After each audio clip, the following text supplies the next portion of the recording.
Hi everyone, welcome back. So in this video, I'm gonna share with you how to add the 200 SMA on MetaTrader 5.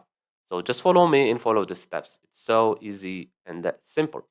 So first of all, open your MetaTrader 5, then go to Insert, Indicators, Trend, and click on Moving Average. Now we have here period, change this one to 200. We have here method, make sure it's in simple. If you found it on any one of these, choose simple because SMA stands for simple moving average. We have here style, this is for the color, so let's choose for example orange or gold.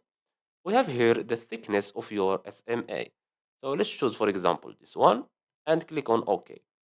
And as you can see here, this is our 200 SMA. That's it. So I hope you found this video helpful. Don't forget to give us a like and subscribe. Thanks for watching and see you in the next one.